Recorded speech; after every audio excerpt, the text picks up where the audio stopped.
From a fighting for our country to a fight for life, a local Marine battles what his doctors are calling terminal cancer. I think about my children constantly. What I've been teaching them all along, that you never give up. He says he got the disease while serving our country. So why were he and his family left battling for the benefits and treatment they so desperately need? Alex DePrado joins us now with that veteran story, which you'll see only on Eyewitness News. Jose Belliard felt sick almost immediately after working with a specific chemical in Iraq. But getting the government to connect his illness to his service has been a battle itself. And then I made a list for him. Jose Belliard of Cumberland is a dad to 3 young children and appears to be the picture of health.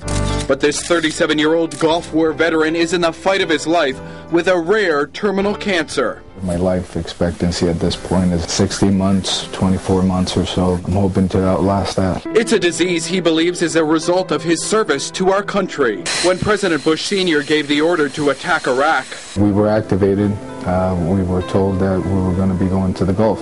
Belliard was on the front lines as a Marine in the march to Baghdad. He was just 19 years old. His orders? To capture Saddam Hussein's troops and spread a chemical called lindane on the prisoners to kill lice and disease. Given the speed of the nature of things happening, we just put our hands in it, pretty much put it on them. Belliard rubbed the powder on hundreds of prisoners during his tour of duty. He says he started feeling sick almost immediately, but when he returned home 6 months later, things got even worse. Belliard developed an inflamed prostate and tonsils, shingles, and even had episodes where he would lose consciousness. There were medical conditions that kept on occurring. I also suffered a blackout while I was driving with my wife at the time. Belliard made repeated trips to the Department of Veteran Affairs, but a doctor told him his symptoms were from post-traumatic stress syndrome. He just said to me, young man, whatever your situation or condition, you're going to have to live with it. So that's what I did. I learned how to live with it. Until February of 2008, when Belliard had trouble breathing and got a chest x-ray. It showed a lump near his lungs and heart that turned out to be non-Hodgkin's lymphoma. I was thinking about my kids. When I was 19 and I was in combat, I did not have that to think about. Because the cancer is so aggressive, doctors expect Belliard to live only a few more years. Once those type of conversations start occurring, it's different, and then you're very much aware that it's not going to be cured. We've uncovered these VA documents that show it's, quote, reasonably probable that lindane caused fatal cancer in another Gulf War veteran.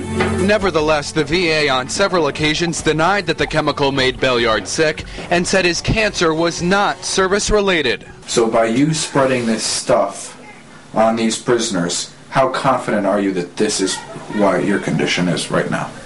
100%. No doubt. No doubt in my mind. Belliard and his wife paid for 2 surgeries, radiation, and chemotherapy treatments themselves, and are now feeling the financial burden. But since we got involved last month, the VA agreed to take a second look at Belliard's case and let him see a military doctor. I'll be going to see a oncologist or a doctor at the VA hospital. And because of that new hearing, Jose says he's now been granted 100% coverage for his cancer from the VA.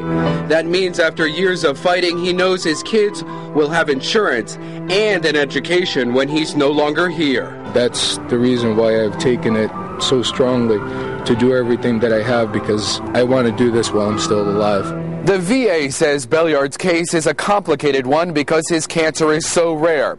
In a statement to Eyewitness News, the VA says, quote, based on the new evidence, service connection for cancer due to chemical exposure was granted.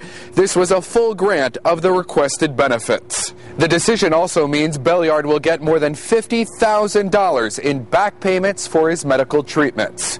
I'm Alex DePrado, Eyewitness News.